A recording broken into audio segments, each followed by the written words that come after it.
What if I told you that a single decision could be the difference between life and death? Have you ever felt like your world was crumbling around you, like one mistake could ruin everything? But what is the value of a second chance?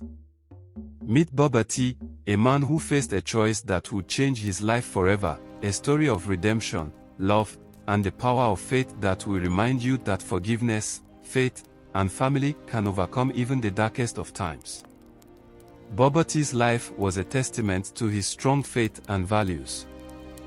Growing up in a devout Christian family, he was taught the importance of prayer, forgiveness, and compassion. His parents, though not wealthy, instilled in him a sense of purpose and responsibility. Baba T's father, a kind-hearted farmer, would often take him on long walks through their farm, sharing stories about their ancestors and the importance of hard work. As a young man, Baba T faced many challenges.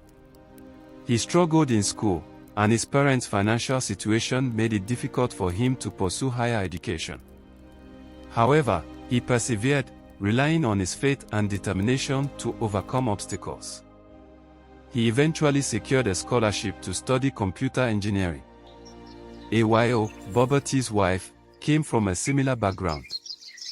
Her family was deeply rooted in their Christian faith, and she was raised with strong values and morals. Ayo was a talented cook and entrepreneur, often helping her mother with their family's catering business. She met Baba T in church, and they quickly fell in love. Their marriage was a beautiful blend of love, faith, and mutual respect. Bola, Baba T's close friend and confidant, was a successful businessman and community leader. He was well respected in their town for his wisdom, kindness, and generosity. Bola often provided guidance and support to Baba T, helping him navigate life's challenges. Damilola, Baba T and Ayo's young daughter, was the joy of their lives. She was a bright and curious child, always eager to learn and explore. Damilola's smile could light up a room, and her laughter was contagious. As Baba T prepared for his journey, he couldn't shake off the feeling of unease. He had been struggling with his faith lately, questioning God's plan for his life. The argument with Ayo had only added to his frustration. Ayo, on the other hand, had her own set of worries. She had been wanting to start her own catering business, but Baba T's skepticism had held her back. She felt trapped in her role as a homemaker and longed for something more. Bola, sensing Baba T's turmoil, had been trying to offer guidance. He shared stories of his own struggles and how he had found peace through prayer and trust in God's plan. Baba T appreciated Bola's wisdom but couldn't help feeling overwhelmed. Meanwhile, Damilola was excited about her father's trip. She had packed a small bag with his favorite snacks and had drawn a picture to keep him company on the road. Her innocence and joy were a balm to Baba T's weary soul. As the day of Baba T's departure approached, the tension between him and Ayo lingered. They both knew they needed to reconcile, but pride and stubbornness stood in the way. Baba T boarded the bus, his heart still heavy with the unresolved argument. He found his seat and settled in for the long journey ahead. As the bus pulled out of the station, he gazed out the window, watching the familiar sights of his hometown fade into the distance. The bus was crowded, with passengers packed tightly into the narrow seats. Baba T struck up a conversation with the woman sitting next to him, a kind-eyed elderly lady named Mama Nioma. She was traveling to visit her grandchildren in the city and regaled Baba T with stories of her family. As the hours passed, Baba T began to relax, enjoying the gentle rhythm of the bus and the warm conversation with Mama Nioma. He even managed to doze off for a bit, exhausted from the emotional turmoil of the previous day. But his peace was short-lived. As the bus stopped at a roadside station, a man in a worn-out shirt boarded and made his way down the aisle. Baba T's eyes narrowed as the stranger eyed his seat, then casually sat down, oblivious to Baba T's presence. Baba T's patience, already frayed, began to unravel. He cleared his throat, trying to sound calm, and asked the stranger to vacate his seat. But the man refused, his expression unyielding. The argument escalated, drawing attention from the other passengers. Boberty's anger boiled over, and he raised his voice, demanding that the stranger leave his seat. The bus conductors intervened, trying to calm the situation, but Boberty's fury had reached a tipping point. In the heat of the moment, Boberty forgot about his faith, his values, and his family. He forgot about the prayer he had neglected that morning. All he could think about was asserting his rights and defending his pride. The consequences of his actions would be devastating. As the argument with the stranger continued to escalate, the bus driver, frustrated with the delay, honked the horn and began to drive away. Boberty, still fuming, refused to back down, and the stranger, equally stubborn, refused to budge. The bus hurtled down the highway, the driver pushing the speed limit. Boberty's anger began to dissipate, replaced by a growing sense of unease. He glanced out the window, watching as the scenery blurred by.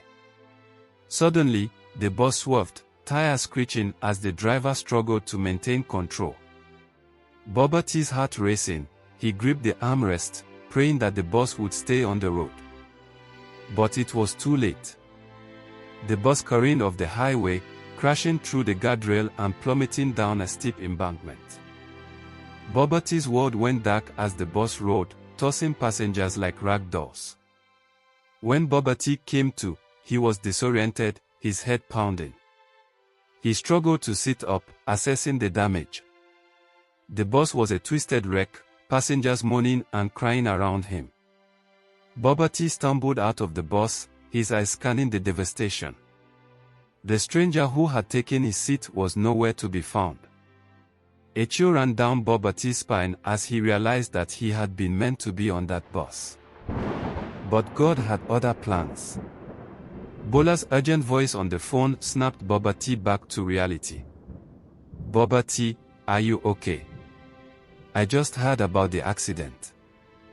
The bus you were supposed to take, it crashed. Everyone on board is dead." Boberty's mind reeled as the truth sunk in. He had been given a second chance, a chance to reconcile with his family and rediscover his faith. But at what cost? Boberty's heart was heavy with grief and gratitude. He couldn't shake the feeling that he had been spared for a reason. He thought about Ewayo and Damalola, and the argument they had before he left. As he made his way back home, Boberty couldn't help but reflect on his actions. He realized that his anger and pride had almost cost him his life. He thought about the stranger who had taken his seat and wondered if he had survived the crash. When Boberty arrived home, Ewayo was overjoyed to see him. She had been worried sick about him, and the news of the accident had left her shaken. Boberty held her close, apologizing for his behavior earlier. "I was wrong, Ewayo," he said, his voice trembling. "I should have prayed with you and Damalola before I left. I should have listened to you and resolved our argument." Ewayo smiled, her eyes filled with tears. "I forgive you, Boberty. We all make mistakes. What's important is that you're safe, and we can start anew." Boberty's heart swelled with love and gratitude for his family. He realized that he had been given a second chance, not just to live, but to love and cherish those around him. In the days that followed, Boberty made a conscious effort to reconnect with his family and his faith. He prayed with Ewayo and Damalola every morning, seeking guidance and wisdom. He also reached out to Bola, thanking him for his friendship and support. As Boberty reflected on his journey, he realized that the accident had been a wake-up call. It had reminded him of the importance of faith, family, and forgiveness. He knew that he still had a long way to go, but he was determined to make the most of his second chance. Weeks turned into months, and Boberty's life began to transform. He became more patient, more understanding, and more compassionate. His relationship with Ayo and Damilola deepened, and they became a closer-knit family. Boboti's faith also grew stronger. He began to see God's hand in every aspect of his life, guiding him and protecting him. He realized that the accident had been a turning point, a chance for him to reevaluate his priorities and seek a deeper connection with God. One day, Boboti decided to visit the site of the accident. He wanted to pay his respects to the victims and their families. As he stood there, he felt a sense of peace wash over him. He knew that he had been given a second chance, and he was determined to make the most of it. Boboti returned home, his heart filled with gratitude and love. He hugged Ayo and Damilola tightly, thanking God for his family and his faith. In the end, Boboti's journey taught him valuable lessons about the importance of faith, family, and forgiveness. He learned that life is precious and fleeting, and that every moment should be cherished. He also learned that God's mercy and love are always available, guiding us through the ups and downs of life. The story of Boboti's journey serves as a reminder to appreciate the beauty of life, to cherish our loved ones, and to seek God's guidance every step of the way. Thank you for watching. We hope you enjoyed and learned from the video. We would love to hear from you. Your feedback means a lot to us. Want to be the first to know when new videos drop? Subscribe now and hit that notification bell to stay updated. Don't forget to like this video and share it with your friends and family.